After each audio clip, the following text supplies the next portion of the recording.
Olá, você está no podcast Aficionados, o jeito Victor de fazer acontecer. Você é um aficionado como nós? Aficionado pela vida, pelos desafios, aficionado pelos negócios, por trabalhar para alcançar os seus sonhos e realizar os seus objetivos? Então você está no lugar certo. Fique conosco porque nós temos muito conteúdo para você. E o meu entrevistado é um verdadeiro aficionado. Ele é pentacampeão do mundo de futebol. A história de vida dele foi escrita com um trabalho duro e muita determinação. E vitórias. Vitórias dentro e fora do campo. Edmilson, seja muito bem-vindo. Obrigado, é um prazer estar aqui com vocês. Tentar falar um pouquinho, né, do propósito da vida do Edmilson e disposto a contar a história, dar risada, contar de investimento, negócios, experiência da vida. Eu acho que vai ser um papo legal. Ninguém melhor que você, que é um verdadeiro campeão que acumula diversas vitórias, e tenho certeza que você teve que abrir mão de muitas coisas para chegar e conquistar tudo que você conquistou, né, Edmilson? Eu acho assim, André, que todo menino, quando ele nasce, né, ele nasce num país de futebol, ele tem a bola, né? Então, quando a gente é criança, a gente não entende o propósito, a gente sonha. Né? E quando você é um pouquinho maior, você entende que o propósito ele só existe o sonho só existe se tiver propósito, né? Então, eu desde que eu me lembro de criança, eu brincava de bola na rua, lá em Taquaritinga, e eu não entendia o meu propósito quando era criança, né? Depois que eu comecei a jogar futebol de alto rendimento num time de formação, que eu entendi que sem propósito não tinha sonho, não tinha sucesso, né? Então, a gente está aqui para contar um pouquinho dessa trajetória. Muito bem. Em Taquaritinga, como que era a sua infância lá? Você é de uma família rica? Você é de uma família pobre? Como que era a sua vida em Taquaritinga quando menino? Bom, sou filho do meio, né, de 3 filhos que o meu pai teve. Sou divino. Lamentavelmente, a gente perdeu ele na pandemia aí em 2021. Um homem referência da minha vida, né, que aplicou valores, né, princípios, não ser... passar por cima de ninguém para conquistar, aquela coisa básica do interior, né? Não põe brinco, não usa cabelo grande, não põe tatuagem, né? Eu lembro que depois que eu tinha já mais velho, ganhei a Champions League com o Barça, estava com o cabelo um pouco grande, virou moda, e quando eu cheguei de Vitória, a primeira coisa que ele falou assim, você vai cortar esse cabelo quando, né? Vai cortar esse cabelo, menino? Então, sou filho do meio, né? Eu tenho um meu irmão que é mais velho que eu, tenho 46 anos, a minha irmã vai fazer 40. Tem a minha mãe viva, graças a Deus, ainda. A vida do meu pai e da minha mãe, inicialmente, era cata-laranja, né? A gente era de uma família que vivia como boia fria, né?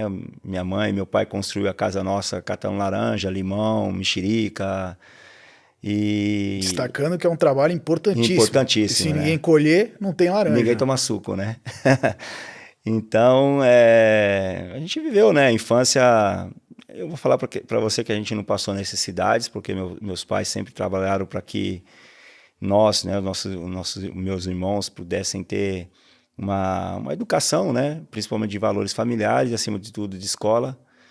E a infância foi tudo na rua, na verdade, né? Que delícia, no interior, com laranja à vontade. À vontade. Eu não cheguei, eu fui um ano só, em 90, que meu irmão serviu o tiro de guerra. Eu fui na roça ajudar meu pai com 13 anos, tive que estudar à noite, naquela época estudei à noite, fui ajudar o meu pai na roça, e aí quando o meu irmão não fez o tiro de guerra, ele tentou ser jogador de bola, mas não teve a oportunidade que eu tive de ir para um clube, ter alojamento, e aí em 91 eu fui para o 15 de Jaú, foi o meu primeiro clube. Mas tipo assim, eu lembro assim, desde quando era criança, entrava 8 horas na escola, 7h30, 7h20, a gente marcava para bater um futsal antes de entrar na escola. Aí você chegava suado, todo arrebentado lá, a professora mandava você sentar lá na última cadeira. Estão fedendo, né? vai pro fundo da vai sala. lá pro fundo, né? E aí no meio do intervalo lá, levava o lanchinho, o pão com mortadela. Aí a quadra estava cheia, a gente ia pro campinho de futebol lá do lado, jogava mais 15 minutos e sentava de novo lá. Aí ia para casa, e da casa almoçava e ficava da meio-dia, 1h da tarde até 8 horas da noite brincando. Você foi com quantos anos pro 15 de Jaú? 14 anos. Um desafio grande para um adolescente, né? Você ficava grande. Alojado no clube ou voltava para casa? O 15 estava formando o primeiro time sub-15, né, que era o infantil na época. Fui fazer uma avaliação aí que tinha praticamente 300 meninos. E aí passei nessa peneira aí do 15 jogando de lateral esquerdo, né? Imagina. Bom, mostrou que já tinha categoria. Já tinha uma parte versátil, né? Porque na minha carreira depois, eu joguei em várias posições. Volante, né? Até de zagueiro e lateral, lateral. Né? Só não joguei do goleiro no São Paulo porque o Rogério Ceni não deixava eu jogar. Mas senão, até goleiro eu ia. Chato, o Rogério Ceni mas chato. eu acho assim, eu até falo um pouquinho para os meninos, de 8 anos, 7 anos até 14 anos, quando eu entrei no 15 de Jaú, eu tive quase 10 mil horas de futebol por dia. Por dia não, por ano. Tá. Né? Então, repertório motor, cognitivo. Como que um zagueiro faz um gol de bicicleta, de voleio na Copa do Mundo? É o cognitivo, é a repetição, porque a gente brigava de salva-banco, pega-pega, joga a bola de gude, ficava o dia inteiro jogando na rua. Não só bola, brincadeiras lúdicas que vai dando o seu repertório motor, de toque na bola, de jogar. Quando nós somos crianças e adolescentes, nós somos multiesportistas, né? Multiesportistas. O que vier... Isso para a formação de um atleta de alta performance é fundamental, porque antes de você entrar num centro de formação, você tem que ter um repertório de toque de bola. Uhum. Né? A gente fez até um estudo disso. Em cima da minha história, eu tive cerca de 10 mil horas de futebol, né, no ano. Hoje um menino não tem nem 3 mil horas. Tá. Né, da minha idade, e eu tocava a cada 29 segundos, eu tocava na bola. Entendi. Porque, tipo assim, entrava... Você estava bem posicionado, se apresentava? Não, porque a gente sempre brincava de bola. Entendi. Hoje, lamentavelmente, pela violência, por tudo que tem de ruim, o pai de uma comunidade carente, mesmo sendo pobre, ele dá um tablet, dá um PlayStation, paga o que não tem para poder deixar o menino em casa, por causa que hoje... Entende que é mais seguro pro filho. Mais seguro. Né? E naquela época lá a gente era do interior, né, velho? Quem é do interior ainda existe, mas caiu bastante. Nas grandes capitais não existe hoje. Então você jogava no salão, jogava lá 40 minutos por dia.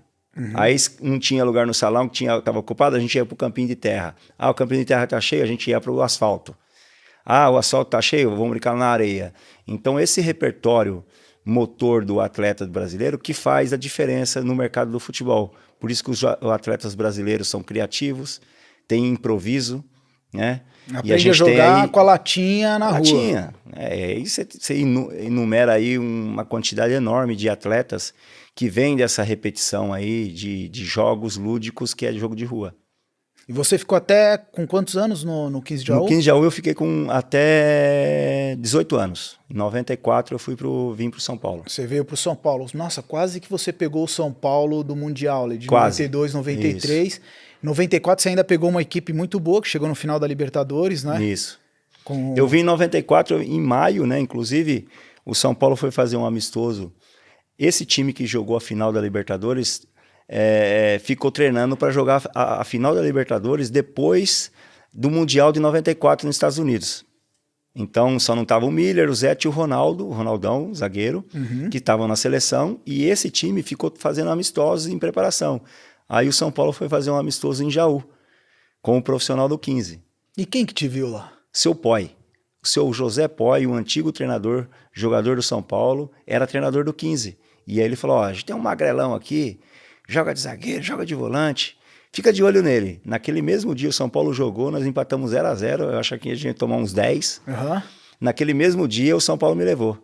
O meu pai não conseguia nem assinar, tanto nervoso que estava. Meu Deus do céu, vai crescer demais. Esse período que você ficou no 15 de Jaú, que você teve que se esforçar muito, teve algum momento que você falou, pô, não vai dar? 3 vezes. 3 vezes? Em 93 eu fui 3 vezes para casa para parar de jogar. A safra da laranja foi ruim naquele ano.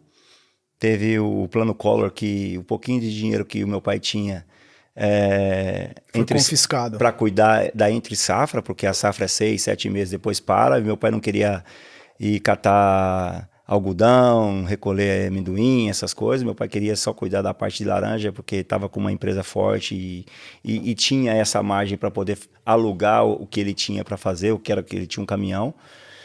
E aí em 93 a situação estava ruim até no 15. O 15 em 91 estava na primeira do Paulista, 92 caiu para a segunda e em 93 estava na 3. Aí chegou o segundo semestre, a gente não estava disputando mais campeonato, eu só estava no 15 para estudar.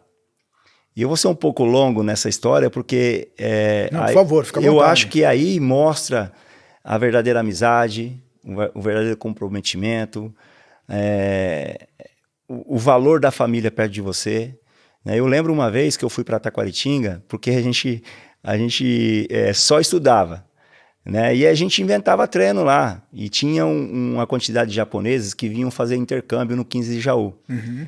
E eu vi uns japoneses treinando na noite lá, e eu falava assim, poxa, eu não tenho R$1 para comprar uma paçoquinha e uma tubaína. Eu vou começar a dar treino para esse japonês. Aí cheguei lá pro japonês e falei assim, você quer que eu jogue? O japonês não entendia nada. Você quer que eu jogue fundamento? Aí eu fiquei dando treino para ele, domínio, passo e tal. E aí teve um final de semana que o meu irmão falou assim, pô, vem para cá, vai no trevo e começa a pegar carona, que eu te pego lá em Ibitinga, exemplo. Né? Eu falei, beleza, Rô. Só que eu não tenho. Ele falou, só que eu não tenho dinheiro para voltar. Eu falei assim, eu falei, né? Não tenho dinheiro para voltar. Ele falou, pode deixar que a gente vai tirar de onde tem, mas você tem que voltar aí. Aí fui para Taquaritinga, voltei, aí eu peguei o meu irmão conversando com meu pai e falou assim, ó, não tem dinheiro mais aqui, não sei como que a gente vai ficar, não tem dinheiro nem pro Edmilson voltar para Taquaritinga. Aí eu ouvi, eu falei assim, cara, não é possível. Aí criei coragem, fui lá no japonês, aí falei assim, ó, Hayashi, eu preciso de $300. Ele falou assim, mas para que você quer $300? Naquela época o dólar era 1 por 1. Uhum. Falei assim, que eu preciso deixar 200 lá pro meu pai terminar o ano. E o ano que vem eu vou ver se eu continuo jogando bola, senão eu vou parar. E os outros 100 é para mim ficar comprando as minhas coisas aqui, porque sábado e domingo não tinha... A gente comia 5 horas da tarde e ia comer só no outro dia, 9 horas, 8 horas da manhã, no café da manhã. E foi aí que eu vi que eu conquistei um irmão japonês. Hoje é um amigo há 32 anos. Que maravilha.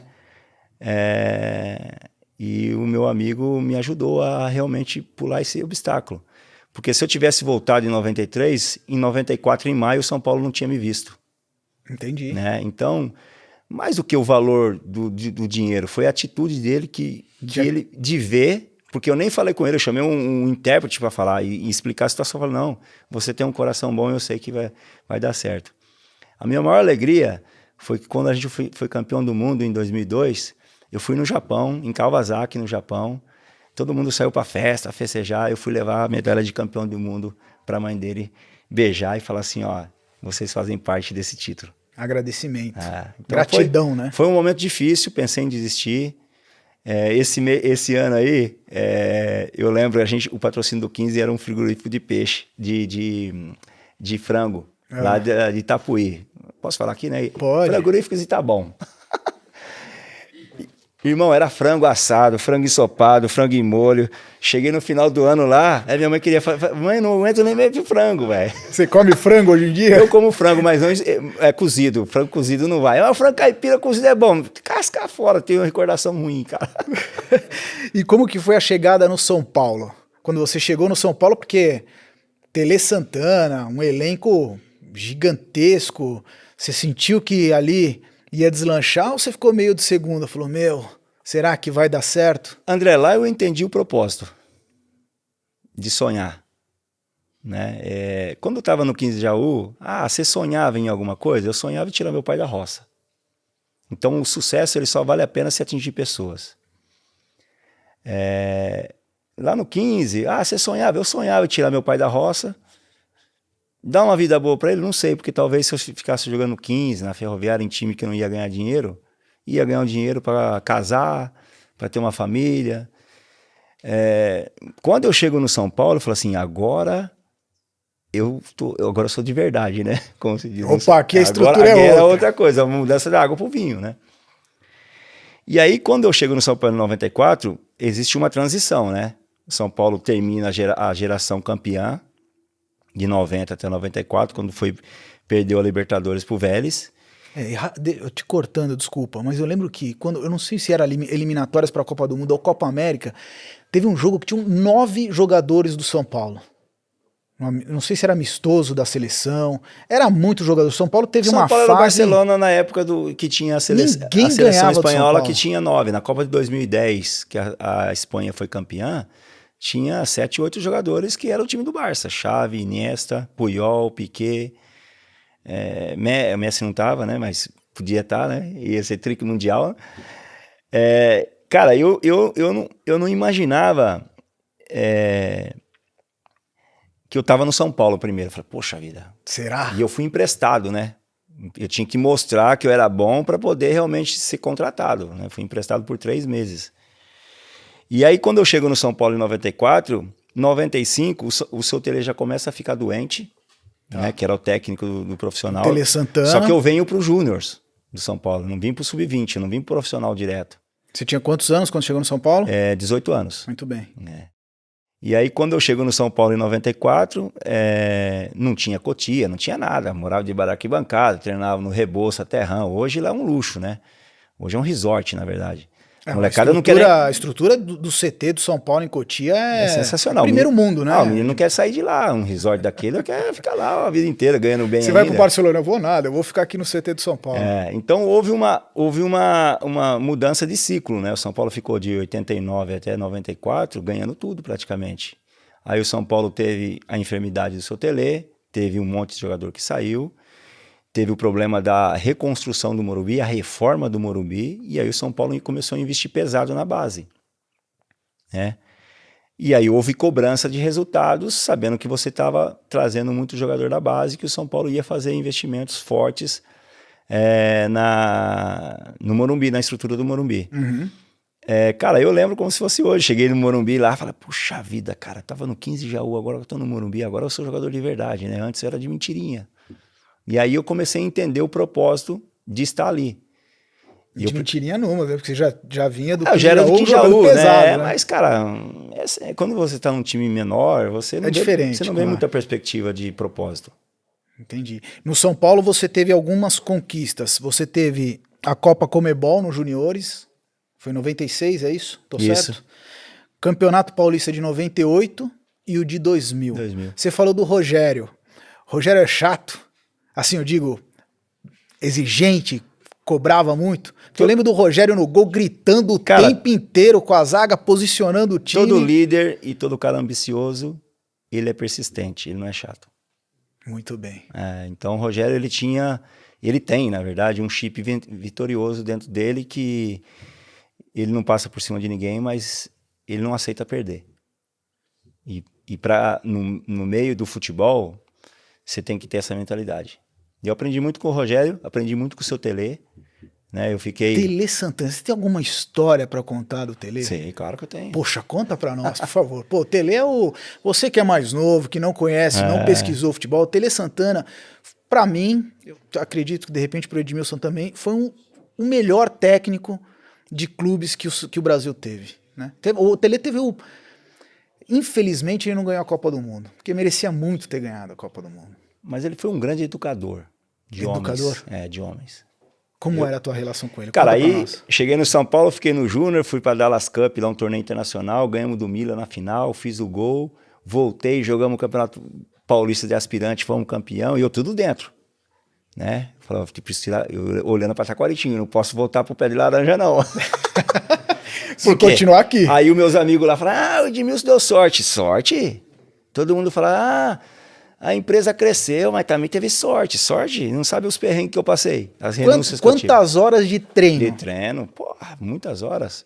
Era aquele 93 lá no 15 Jaú mesmo. 3 meses, eu treinava de manhã, à tarde e à noite, dando treino pro japonês. Entendeu? Então... Porque você acaba dando treino, você também treina e junto, aprende mais, né? Porque você tá ensinando. Pô, japonês, a disciplina de japonês, pô. O japonês treinava 3 vezes no dia. E aí eu chego lá no São Paulo, faço um trabalho legal na base, e aí em 95 o seu Tele me puxa para morar para jogar no profissional. Minha estreia foi contra o Cruzeiro, no Mineirão.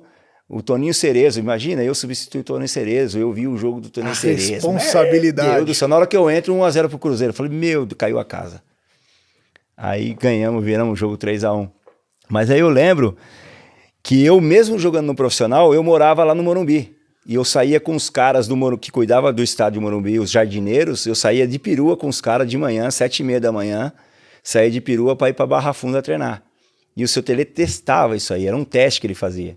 Aí eu fiz 2, 3 jogos legalzinhos lá, aí eu cheguei no Zete, no Alemão e no Cerezo, eu falei assim, pô gente, eu não aguento sair 7 horas da manhã lá do Morumbi, o treino é só 9h30, eu chego aqui 8 horas, não tem ninguém.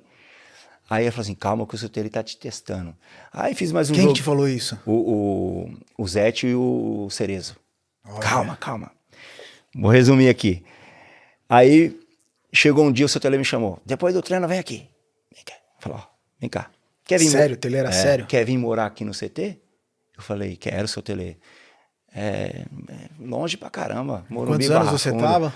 19, 95, 19. Se eu ter longe pra caramba, não é questão de estar com jardineiro, não. Pra mim, eu andava de caminhão de pau de arara, porra, com meu pai, boia fria, dirigia trator, dirigia caminhão, aqui andar de perua, pra mim eu tô no luxo. É que pra chegar mais cedo, né, se acordar aqui, tá falando aqui, então, mas aqui, tá vendo fulano, ciclano, ó, aquele ali, ele vem aqui, fica 6 meses, porque aqui tem horário pra chegar, horário pra sair, aqui tem regra. Você quer vir morar aqui, ficar 3 meses e alugar um apartamento e morar sozinho e começar a sair pra balada? Pô, eu falei, caramba.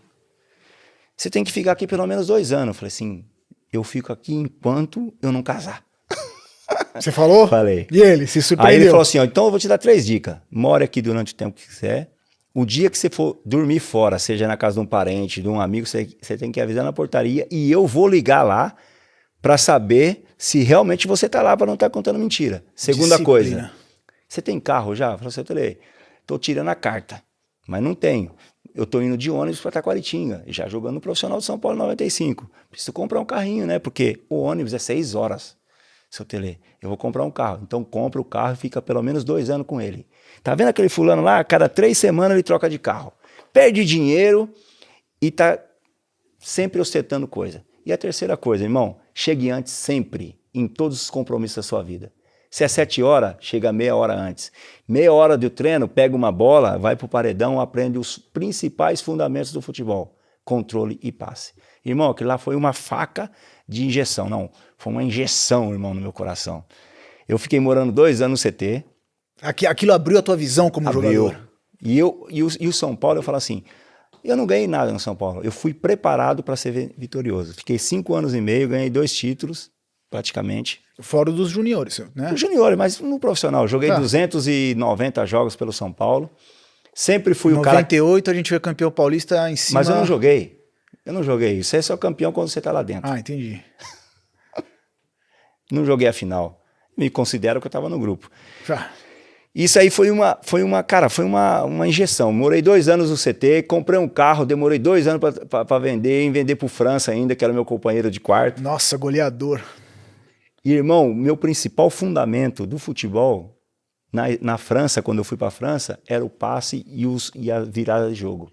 Porque eu chegava 40 minutos antes e ia pro paredão. Repetição, controle, passe. E o Rogério, com todo o respeito à qualidade dele, o Rogério, ele ia fazer falta. Por isso que o Rogério se tornou um dos maiores cobradores de falta e o artilheiro aí entrou no Guinness, né? Então, eu falo assim, o São Paulo foi uma escola para mim e o seu Tele foi o meu mestre. Essa fase do São Paulo, que você resume ela como? Persistência, resiliência e entender o propósito. Porque eu fiquei 5 anos e meio. Eu jogava de lateral direito, é igual você tá na empresa aqui, que tem vários setores, né? E aí chega um chefe assim e fala assim, faz isso aqui agora. Mas não é só posição. Vou lá, tô dentro. Faz essa posição, tô lá dentro. Então, nesse período todo, eu fui um cara que não me destaquei individualmente, mas eu estava visionando, né, olhando para frente do que ia acontecer. Você via as possibilidades como oportunidades de crescer. Entendeu? Como eu não tinha um salário bom, eu tinha que estar sempre jogando para ganhar os bichos, os prêmios, né? Então, se o treinador vem aqui, joga de lateral, tô lá. Joga de zagueiro, tô lá. Joga lá. Então, eu sempre jogava, mas o meu individual nunca apareceu. E quantas vezes eu chorei, porque eu era xingado, era criticado pela imprensa, que o Edmilson não servia para nada, ouvi o muro de fora Edmilson, fora Bastos Neto, que era o presidente da época. Mas eu sabia que alguma coisa ia acontecer. Até chegar um treinador e falar assim, não, agora você vai ser você vai jogar nessa posição, você vai ser o capitão do time, e você daqui 6 meses está na seleção brasileira. E eu acho que isso para mim foi a maior escola. Me ensinou 5 anos e meio. Imagina você tá aqui, você está me ouvindo aqui, você fica 5 anos e meio sendo um cara crachado e faz tudo dentro da sua empresa e você não sabe o que tem lá na frente porque eu entendi o propósito. Eu precisava dar certo. Porque se eu desse certo, muitas pessoas iam ser abençoadas e ajudadas. Amém. Entendeu? Entendi. Não era minha mãe só o meu pai. Era minha família toda. E aí, as coisas que eu construí após Outras isso. coisas que você ia poder galgar lá na Galgar. frente. Então, o propósito... Quando a gente quer o sonho e quer o sucesso, mas não entende o propósito do sucesso, a gente fica no meio do caminho. Aí você consegue o sucesso, mas você não entende por que você conseguiu aquilo. E eu entendi isso na minha vida. E sempre no São Paulo eu ficava lá, xingado, menosprezado, não jogava. A torcida é severa, né? Não jogava na posição certa, mas eu estava lá pela empresa, porque a empresa me pagava em dia, me dava uma condição. Ah, mas isso aí existe? Existe. Então, Me fala uma coisa, tem alguma premiação assim, ó, se fizer gol hoje, ganha uma grana a mais? Existe isso? hoje tem, né? Hoje dentro dos contratos dos clubes, tem metas. Tipo assim, ó, se você tem o seu salário, e aí não tem as premiações, tem as premiações em cima. Por exemplo, no Barcelona, quando eu cheguei lá, tinha o meu salário anual, só que tipo assim, se eu jogasse 60% dos jogos, eu ganhava um prêmio. Se eu jogasse 60% dos jogos, fosse convocado para a seleção, ganhava mais um prêmio. Se eu jogasse 60% dos jogos e fosse campeão da Liga, ganhava um.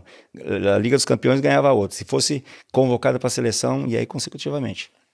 Teve um ano que eu ganhei 10 prêmios, velho. Que maravilha. Nossa, nem rapaz. mexi no salário, né, velho? Agora eu entendo, porque quando os caras marcam o gol, o nego sai dando pirueta, fica feliz, faz dancinha. Hoje Falei, deve ter ganhado uma hoje grana você por não esse pode gol. pagar. Eu sou assim, hoje no meio do futebol você não pode pagar por resultado. Você tem que pagar por posições. Porque se o clube, você paga lá durante o campeonato inteiro e o time não classifica nem para Libertadores, nem para Sul-Americana, onde não gera receita pro clube, não tem prêmio, pô. Você não atingiu a meta. Muito bem. Edmilson, eu vou falar aqui dos seus títulos todos, você me corrige se eu estiver errado. O Edmilson, como eu já falei, ganhou 98 e 2000, o Campeonato Paulista estava com o São Paulo. Foi para a França pelo Lyon, certo? Lyon. Como aconteceu essa contratação? Lá foi os 5 anos e meio que eu levei lapada, né, velho? 5 anos e meio só sofrendo, fui colher um pouco de fruto, né? Falou, francês, me dá uma oportunidade monsieur, aí. Dando um tipo de... Me dá um croissant aí que eu só tô comendo pão. Cara, eu nessa negociação entre Lyon, eu quase fui negociado com o Arsenal. Leverkusen chega, me coloca de capitão em 2000. Eu sou capitão, nós somos campeão paulista, perdemos a final da Copa do Brasil pro Cruzeiro, a única Copa do Brasil que o São Paulo chegou na final. Eu era o capitão e entra pra história. E aí, nesse intermédio aí, eu fui convocado pela seleção pela primeira vez, com o Luxemburgo na época. E aí veio uma proposta do Arsenal. Só que eu tinha que ter 20% de jogos pela seleção, que é a regra da Premier League, ou ter o passaporte comunitário. Eu tenho descendência, hoje eu tenho um passaporte comunitário, mas não tinha tempo, não havia tempo hábil para fazer a negociação. Aí melou o negócio do Arsenal, o Arsene Wenger veio aqui, falou comigo, tal. Só voltando um pouquinho atrás, em 99 eu casei, né, velho? Lembra lá que eu falava que eu queria casar? Sim. Ah, casei, né? Juntou o dinheiro, falou, agora eu vou casar. Ah, me ajudou a casar, né, velho? Imagina lá em Itaquaritinga e eu voltar pra Tá Catarina. com ela? Tá com ela até 25 hoje? anos. Muito Minha bem. guerreira, minha parceira. Isso. Então, cheguei, não deu certo o Arsenal, aí veio a proposta do Lyon. Mas o Lyon era um time que era a primeira vez que ia jogar a Liga dos Campeões, nunca tinha jogado, nunca tinha ganhado um título, tinha feito uma grande contratação que era o Sonny Anderson do Barcelona pro Lyon. Na verdade, você ajudou essa equipe a transformar muita coisa, porque pelo Lyon você tem, se eu errar você me corrige, tá? 2 campeonatos franceses. 3 campeonatos franceses. Supercopa da França. 3 Supercopa. 3 Supercopas da França. E uma Copa da da Liga. Liga Francesa. É muito título. É que eu fui embora, senão a gente ia ganhar mais. Como que foi chegar... Sabe por quê? Deixa eu te contar. Diga, claro, pô. Quando você chega no seu negócio, no seu emprego, você tem que predeterminar aquilo que você quer. O que é a sabedoria? É você colocar aquilo que você tem na cabeça em prática. Muito bem. Isso é o quê? Fé. É chamar a existência de uma coisa que não existe, mas vai existir porque você chegou.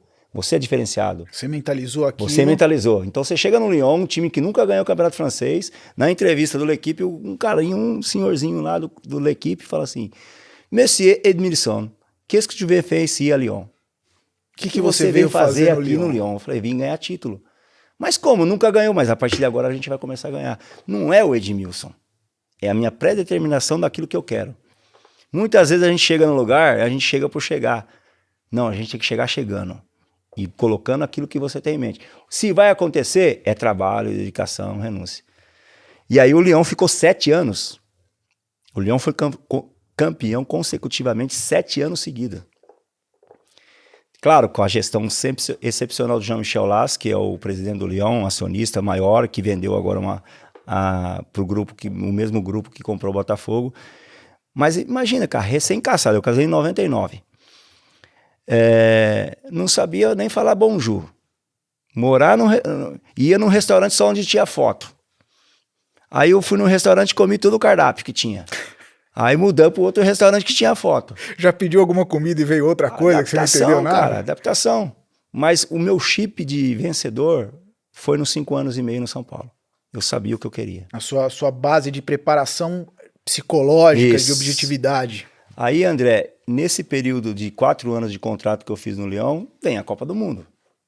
Entendeu? Então eu sou campeão do mundo jogando pro Lyon. Pelo Lyon. Que, aliás, e aí a gente vem naquela conversa que você tá falando que não gosta de francês, que a gente foi eliminado. Nossa, cara, assiste, olha, eu vou te falar uma coisa.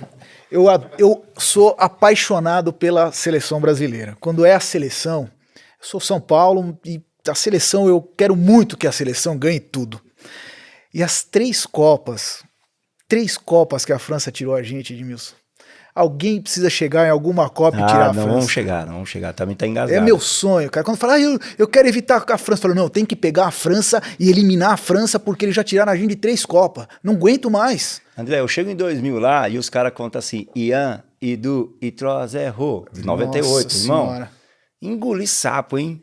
De 2000 até 2002. E a Copa de 2002, eles saíram na primeira fase. Putz, porque em 98 foi 98 que a gente levou 3-0. 3-0. Na final? Zidane. Zica. E os caras me zoaram 2 anos.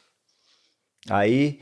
E o Petit fez o último gol, não foi? Era o Petit, depois aposentou, foi ser fotógrafo. Esse cara nem joga futebol. O cemitério já estava fechado, né? O caixão já estava lacrado. E aí eu fiquei 2 anos, né? Os franceses enchiam meu saco. Ian, Idu, Itrozerro. Aí, irmão, saíram na primeira fase e não fizeram um gol em 2002. E eu chego campeão do mundo. Meu Deus do céu. Aí eu tô na vantagem de você. Você tá com a coisa engasgada aqui. Não, eu já tirei a minha vantagem deles. Eu ganhei, eles não fizeram nenhum gol e saíram na primeira fase. Muito bom.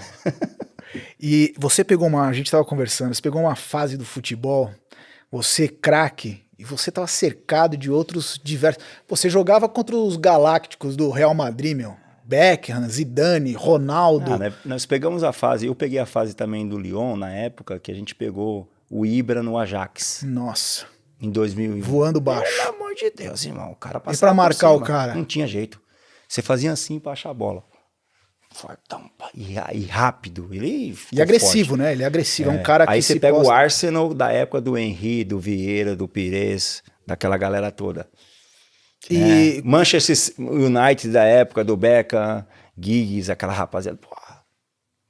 Depois da Copa você ainda continuou? Fiquei 2 anos no Lyon mais. Mais 2 anos. Aí veio propostas para mim, para um monte de time. O Lyon veio, renovou mais 5 anos, melhorou a conta.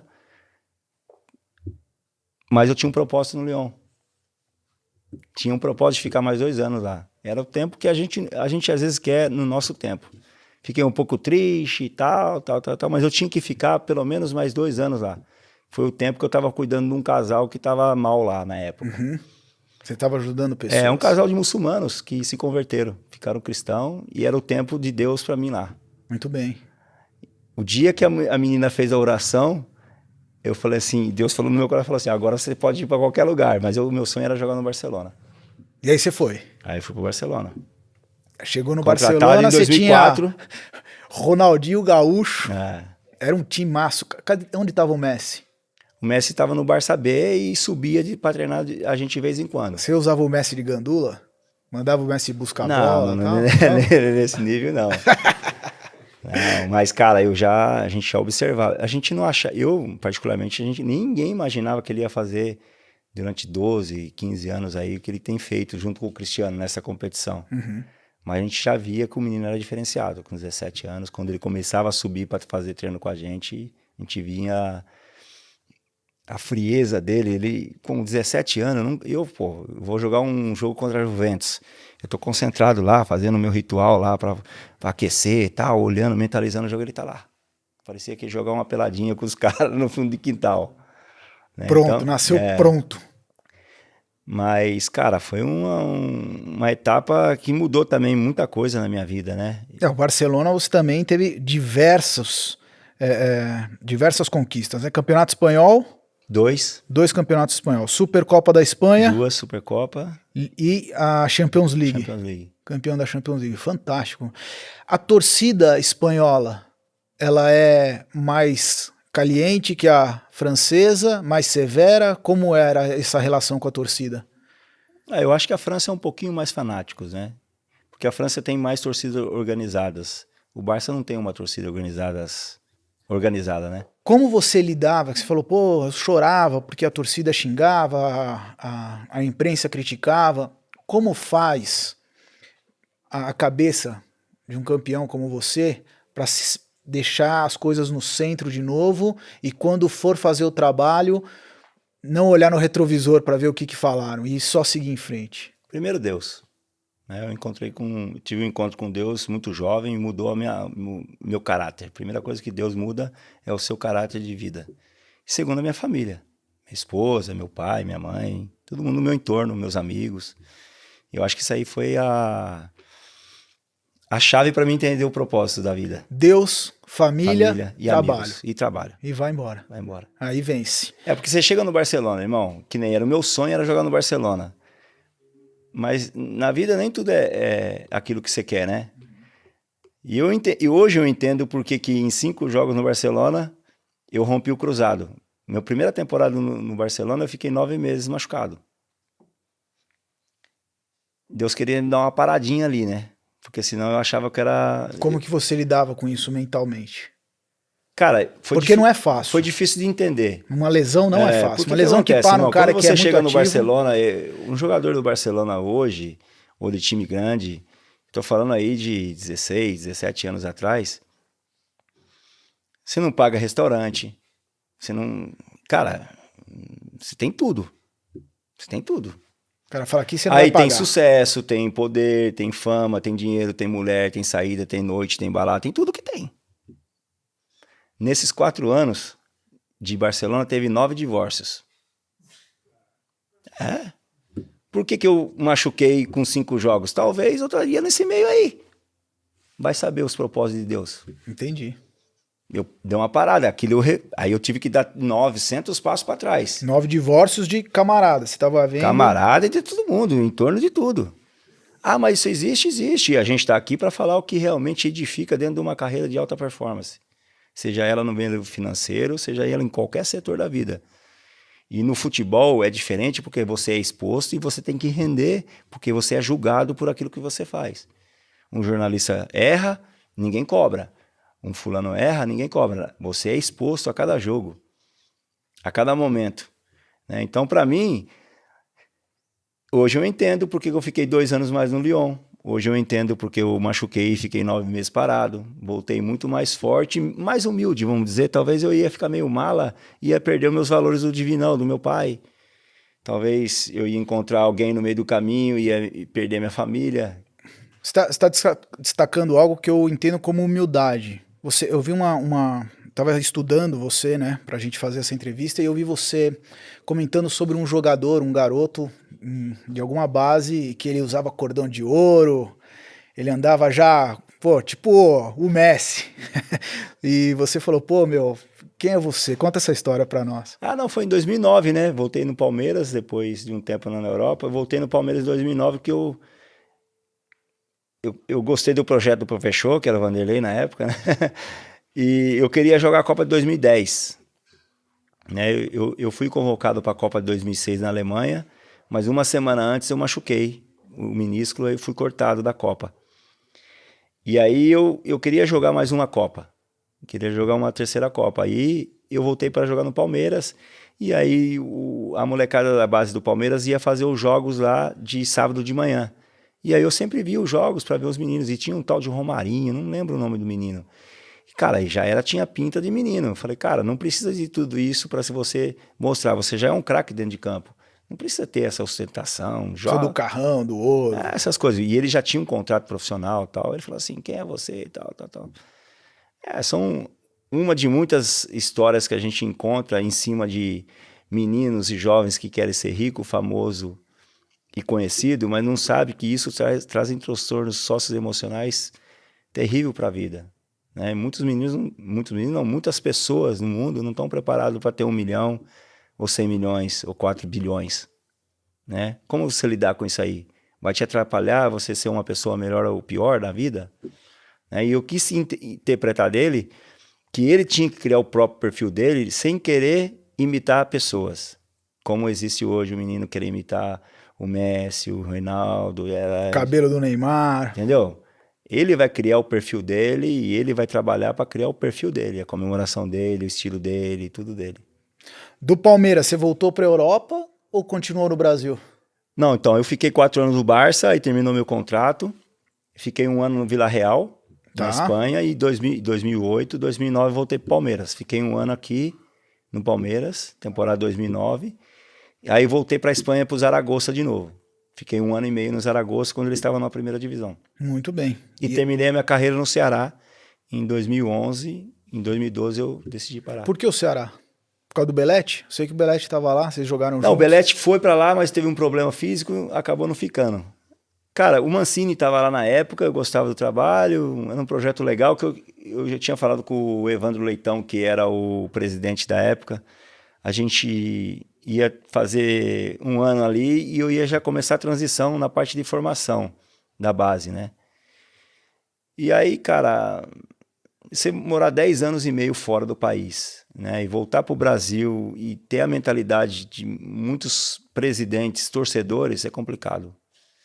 E aí eu joguei 6 meses, os outros 4 meses eu fiquei mais ali para cumprir contrato. Tinha mais 1 ano de contrato com ele. Eu falei, Evandro, paga o que você tem de acordo comigo aqui, eu vou... Tá tranquilo. Vou ver o que eu faço da minha vida. Vou descansar. Você foi cuidar da fundação? Porque eu sei que você tem a Fundação Edmilson, que ajuda muitos garotos. Fala um pouquinho para nós da fundação. Você iniciou ela em 2005, Edmilson. 2005, Qual que é o trabalho hoje da fundação? Essa sim, acho que está bem ligada a todo o seu propósito. Eu acho que toda essa história de sucesso, ela só tem sentido porque teve propósito, e teve dinheiro, e teve resultado. Porque o Edmilson podia ficar no meio do caminho e ia ter a Fundação Edmilson. Né? Então, eu lembro que em 2002, quando eu cheguei em Taquaritinga, lá, caminhão de bombeiro, veio um monte de gente da política, vamos fazer um projeto social. Eu tinha vontade de devolver a minha comunidade para o meu bairro, para a Vila São Sebastião, alguma coisa social, para ajudar os meus amigos, os filhos dos meus amigos, a ter um curso, a ter um balé, para ter uma informática, para ter um teatro, para ter uma dança, para ter um esporte. Né? Eu tinha isso no coração, porque eles não tiveram a oportunidade que eu tive de ter essa projeção mundial e conseguir uma grana para poder devolver. E aí, em 2002, eu falei pro pessoal lá que eu queria fazer. Aí os caras queriam fazer num tal lugar. Eu falei, não, tem que ser lá no campinho de terra que eu vivi a minha infância. E lá no bairro onde eu nasci. Senão não tem sentido.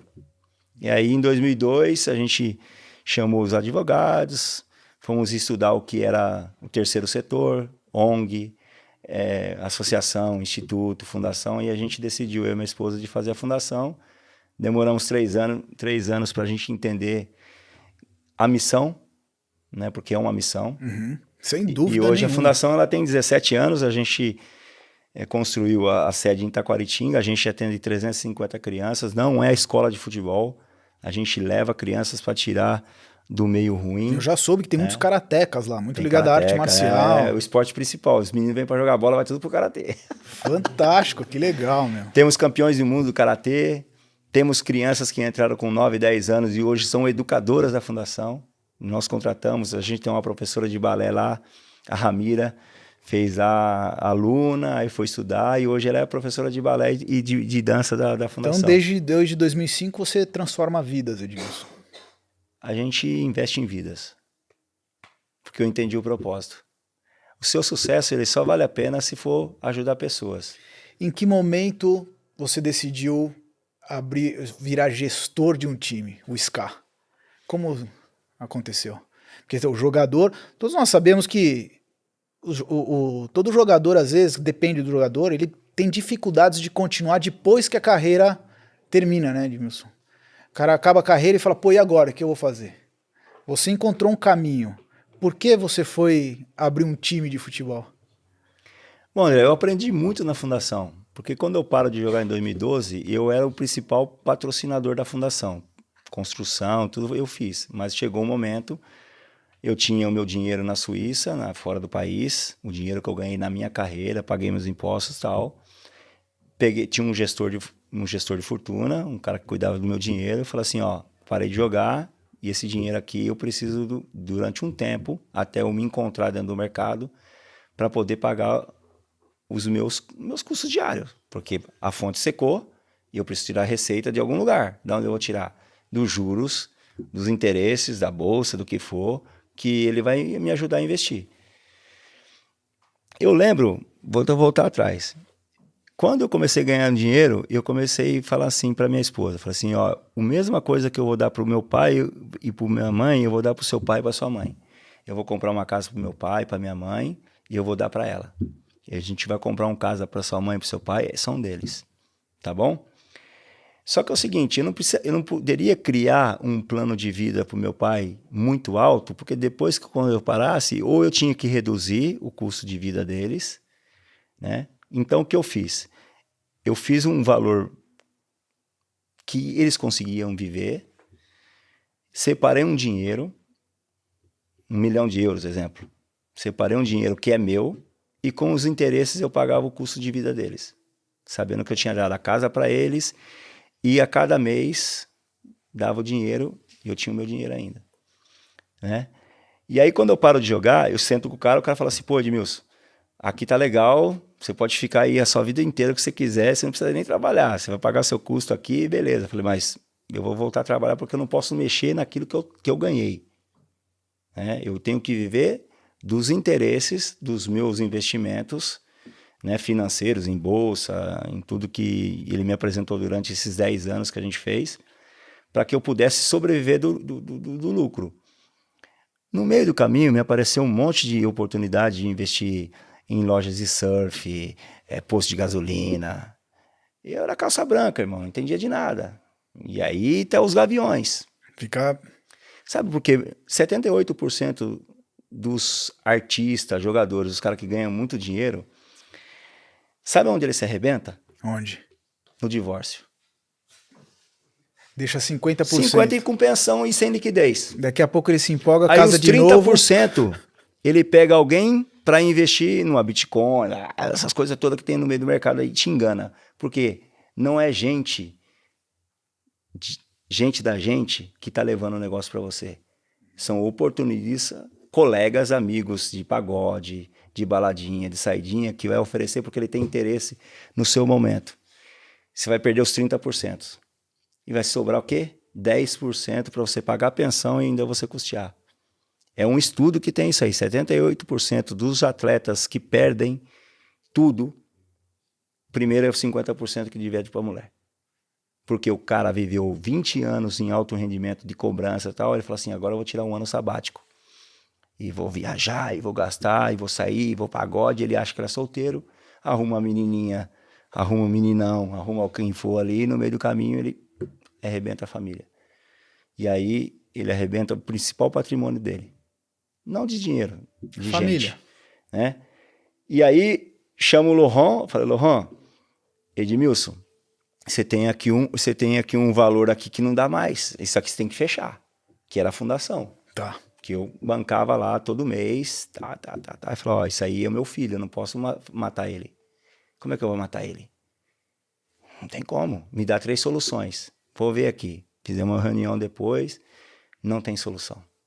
Ou você investe 1 ano, 2 anos, você vai investir e não vai retornar, porque fundação é um ministério, né? É algo que Deus te deu, você tem que cuidar. Uhum.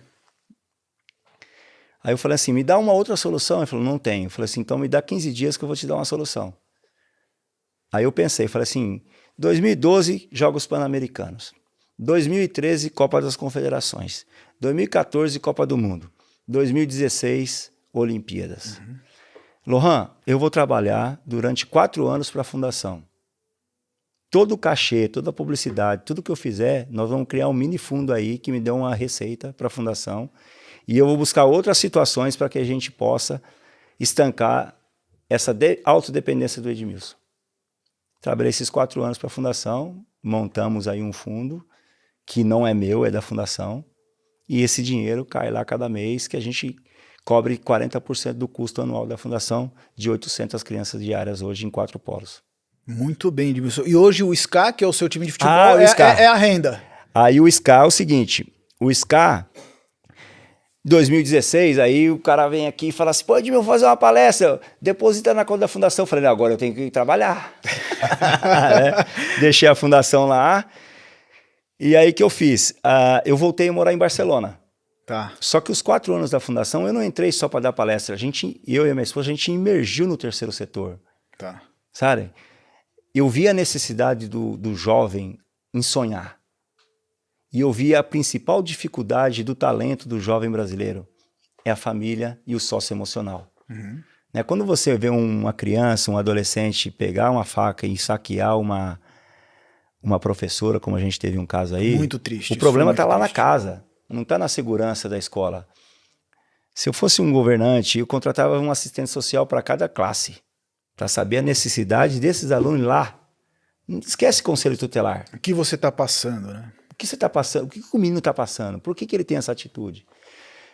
E aí, cara, eu fui morar em Barcelona e o terceiro setor, ele me deu... Eu já gosto de ajudar as pessoas, mas esses 4 anos para mim foi uma imersão no social.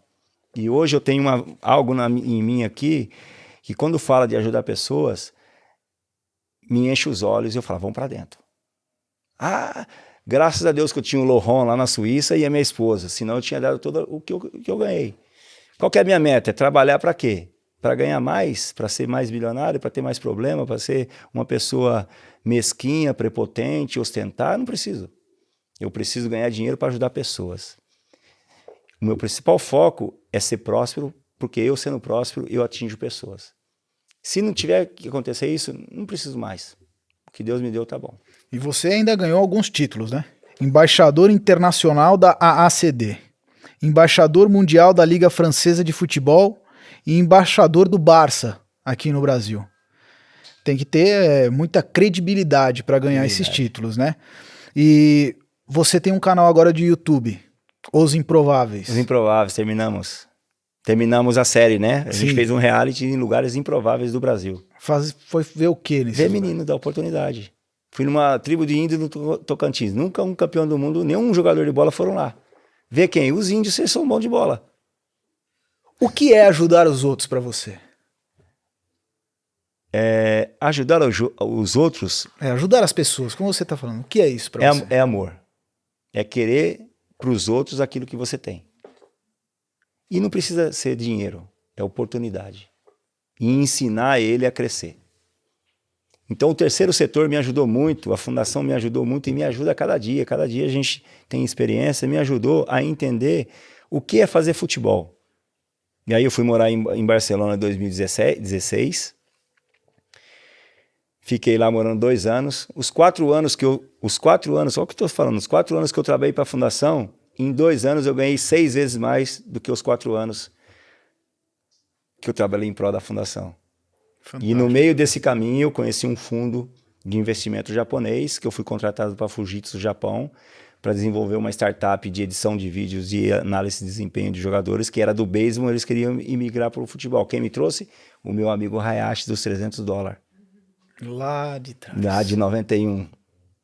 Não é os $300, é as conexões de propósito. É a credibilidade, né? Sabe quantas quantas entrevistas ele fez na época do Barcelona com o Kaká, com o Rony, porque ele tem uma agência de publicidade lá no Japão. Aí ele ligava e falava assim, preciso fazer reunião, entrevista com desafio de chute no gol com o Ronaldinho. Aí eu falava, Rony, tá vindo um amigo aqui, ele tem 5 mil euros para fazer. Ele tinha mais. Eu falei, Hayashi, ele vai cobrar 8 mil, o restante é teu.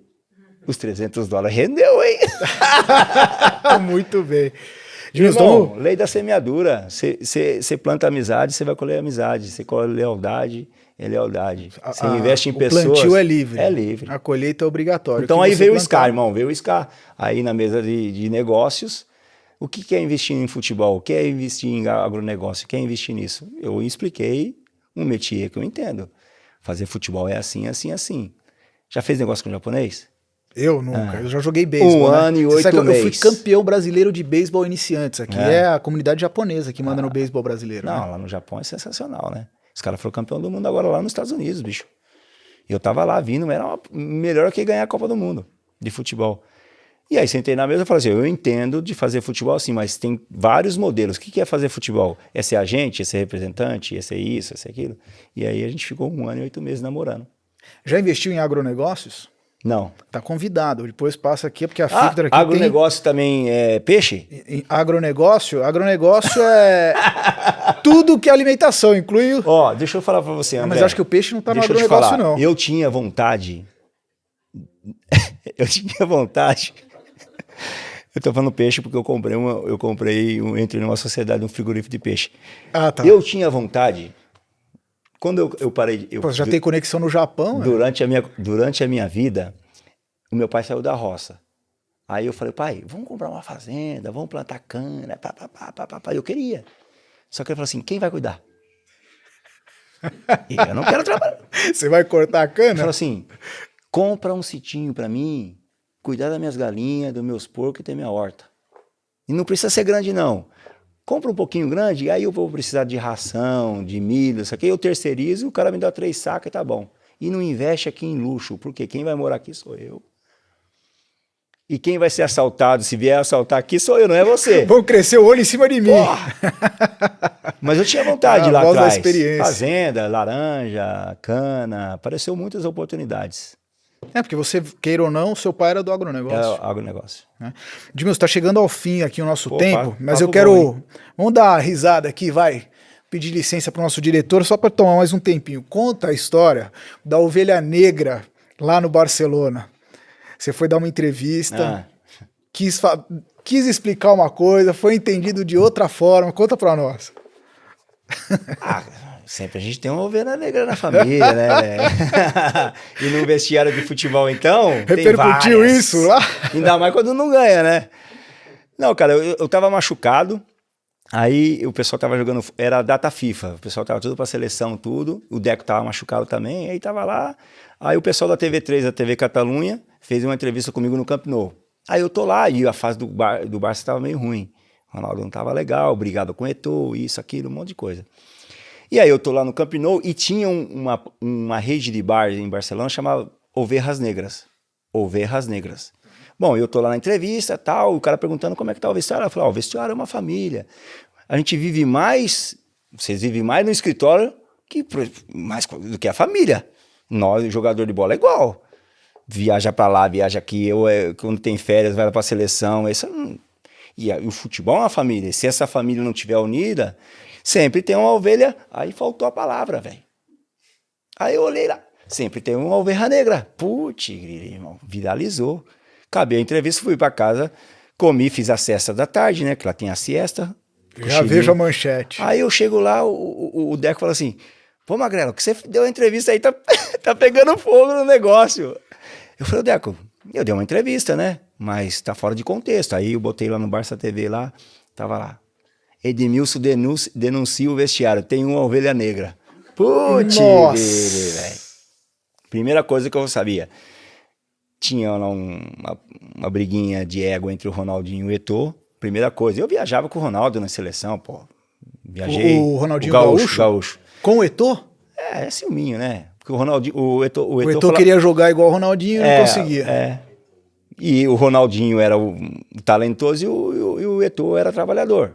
E aí ele falava numa entrevista assim, se eu me chamava Eto'zinho, eu era o melhor do mundo. Resumindo, irmão, pra terminar. Aí, eu falei, caramba, cara, o cara mudou de contexto toda a entrevista, velho. Só pegou a ovelha negra. Beleza, cara, aí eu falei, cara, vou pegar. Aí o Silvinho não tinha ido, e o Silvinho é aquele cara assim, ele quer te falar, é aquele amigo que quer te falar uma verdade, que você fez um mau investimento, alguma coisa, ele dá um monte de volta pra falar assim, pô, André, você fez errado, mano. E o Silvinho dá a volta, aí ele chamava de Salsicha. Ele falou assim, ô Salsicha, o que você falou lá pros caras, velho? Eu falei, Silvio, esquece aí que eu vou resolver esse negócio, esquece aí. Aí eu começo a receber ligação de toda a direção do Barcelona. Parabéns! você foi fera mesmo. Todo mundo queria falar umas verdades, mas ninguém tinha, né, pra falar. Mas estavam sendo sarcásticos? Sarcástico não era verdade, porque o negócio não tava legal. Mas eu não falei de uma intenção de denunciar ninguém. Aí eu já pego o telefone e ligo pro Heitor. O Heitor falou, Heitor, vai sair uma entrevista assim, vão falar que é isso, que é você, que é o Ovelha Negra, que é o Ronaldinho, que é o Marcos, que é o Deco. Não é nada disso. Não é nada disso. Ele falou assim, Magrelo, fica tranquilo. A gente sabe se é gente da gente, mas beleza. Aí chega o Raikar, na hora do treinamento à tarde. Mister, parabéns. Você foi fera, hein? Isso aí vai dar uma injeção de ânimo no nosso time. Aí vem o Chave, o Puyol. O que passou, Emi? O que passou? Eu tô falando, não passou nada. Fiz uma entrevista, expliquei. Agora você quer que eu me retrato na frente dos caras? Porque no domingo eu não vou entrar em campo. Eu me retrato aqui.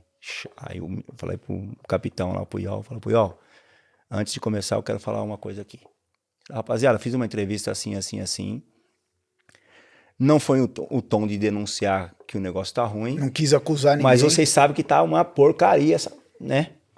Aí o sangue italiano já veio. E eu quero pedir desculpa, sabe por quê? Porque amanhã ou domingo eu não vou estar dentro de campo para guerrear com vocês.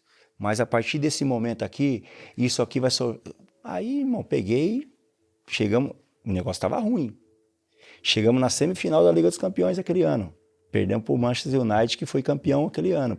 Empatamos 0-0 no Camp Nou e perdemos de 1-0 lá em Manchester United. Gol do Scholes, golaço. Mas foi um episódio que depois fizeram amigo secreto e me deram uma ovelha negra, velho. Uma ovelha de verdade? De verdade, porque lá o amigo secreto, você deixa o seu presente lá, aí o André vai lá, pega o nome e fala assim, o meu presente é esse. Não, e a gente não consegue descobrir quem é. Porque você chega lá e deixa o negócio, o papel, né, o presente. E aí qualquer um, você disfarça, vai lá e pega lá. E eu não entendi, aqui você chama lá, ai, meu amigo secreto é loiro, bonitão, fala isso aí, né, lá é diferente. E aí na hora que eu vou lá, o Zambrota me chama, meu amigo secreto é o Edmilson. O presente dele tá lá no vestiário, lá na rouparia. A ovelha negra, na hora que abriu a porta, ela saiu. E eu não sabia que tinha me dado a ovelha negra. O que eu vou fazer com essa ovelha agora? Irmão, o que eu vou fazer com essa ovelha? Aí tinha o Gabi é o roupeiro até hoje do Barça. O Gabi era menino ainda. Na época, velho. O Gabi, eu falei, Gabi, leva isso aqui porque eu não tenho onde colocar. Meu, esse tipo de coisa é muito de camarada, é muito de amigo, cara. Termina aqui. O Gabi levou pra casa dele. O cara, que hoje eu sei quem é, o Alejandro Echeverria, que voltou pra gestão do Barça agora, e falou pro Gabi assim, eu vou te mandar embora se você não levar essa ovelha negra lá pra casa do Edmilson. Aí eu eu tava fazendo tratamento ainda, chego em casa, aí assim mesmo me mandou naquela época era o Blackberry, né? Era o PIN, né? Manda o PIN. Olha aí. Amor, chegou aqui uma ovelha negra. Ela entrou no portão, foi direto pra piscina. Quase matamos a ovelha negra afogada, velho. Meu Deus. Aí o Gabi entrou lá de dentro, tirou a ovelha negra. Aí eu liguei pro Silvinho, falei, Silvinho. E o Silvinho mandava, a ovelha chegou aí, tirando sarro de mim. Falei, Silvinho, eu não tenho. E frio, cara, e frio. Eu falei assim, não tem onde colocar isso aqui. Ela vai ficar no quintal e vai morrer. E aí vão me denunciar. Ou senão tem que colocar na garagem. Só que na garagem tem o quarto onde dorme a empregada, velho. A Dora, ela vai ficar berrando a noite inteira. Deixaram a noite inteira, a Dora não dormiu. No outro dia ela começou a sorrir. Vai história, velho. Tem muita história boa pra contar, né, cara? Infelizmente. Como é que tá aí, diretor? Posso contar mais uma história ou não? Vamos contar mais uma história? Só pra dar um pouquinho de risada agora do Vampeta. Conta a história. O Cafu realizou um leilão para a Fundação Cafu. Para a Fundação Cafu. Leiloou uma camisa do Juninho Paulista, foi isso? Foi isso aí. Conta essa história para nós. O Vampeta, 90% que ele conta é verdade, vão estar... 90% ou eu não tava, ou é invenção. Mas vamos lá, é um cara do bem. Leilão da Fundação Cafu, em prol da Fundação Cafu. Tava presidente do Bradesco, presidente... E tinha um monte de gente lá. Aí o Juninho Paulista doou uma camisa da época da Comembol lá, que ele fez 3 jogos lá, tal, e vai lá. Aí o Cafu chama o Denilson e o Vampeta, e o Juninho sobe lá para dar a camisa. E o Vampeta começa, que os Bambi, que não sei o que lá, que é isso, a camisa, tal. Falou assim, ó, sabe por que é o Bambi? Eu vou começar dando um lance nesse negócio aqui. Achando que todo mundo ia lá, ia dar 100 a mais. Cobrir o lance dele. E o Cafu esperto pra caramba, 25 pau aqui na camisa dos Bambi pra ajudar. Ele tava contando com o seu Mário Teixeira, com o prefeito de Barueri, com os caras todos lá. Aí o Denilson, caraca, Vamp, 25 conto, velho. Já assim. E aí o Denilson começou a falar e todo mundo quietinho, né, velho? Todo mundo quietinho. E eu lá no fundo, eu falei, meu Deus do céu. O Cafu não demorou 30 segundos. Dou-lhe uma, dou-lhe duas, vendido pro Vampeta. Até hoje não pagou. Deu cheque sem fundo. Olha só. Sério mesmo? E ele conta isso aí. Ele fala assim, irmão, eu achei que os caras do Bradesco ia dar pelo menos 100 a mais, eu saía fora, né? E eu levantei isso aí por causa da fundação. É brincadeira, o cheque sem fundo, ele pagou. Ele pagou. Então tem que deixar registrado que o Vampeta comprou uma camisa do São Paulo por 25 mil. Pode, sai corte pra caramba. Isso aí fala, chama de Bambi, mas comprou uma camisa do São Paulo. Investiu na Fundação Cafu e também tem uma camisa do Juninho Paulista do São Paulo. Para encerrar, é muito bom ser São Paulino? É bom futebol. É bom futebol. O São Paulo, para mim, foi para mim um... A sessão São Paulino hoje, eu sou Scar. Tá certo. Hoje eu sou meu negócio. Mas foi muito bom o tempo que eu vivi no São Paulo e torço muito pelo sucesso dessa grande empresa que me abriu as portas. Para o mundo, né? Muito obrigado por essa entrevista, Edmilson. Você é um cara sensacional e espero que qualquer dia a gente possa estar juntos de novo aí para trocar mais ideias. Obrigado, estamos aí. Falando que um jogador é empreendedor, seja na vida e seja nos negócios. E eu sou um cara que tô voando. Você é um aficionado? Sou. Em tudo. Porque tudo que eu faço com predeterminação para dar resultado com excelência. Muito obrigado, Edmilson. Até a próxima. Valeu, irmão. Abraço. Obrigado.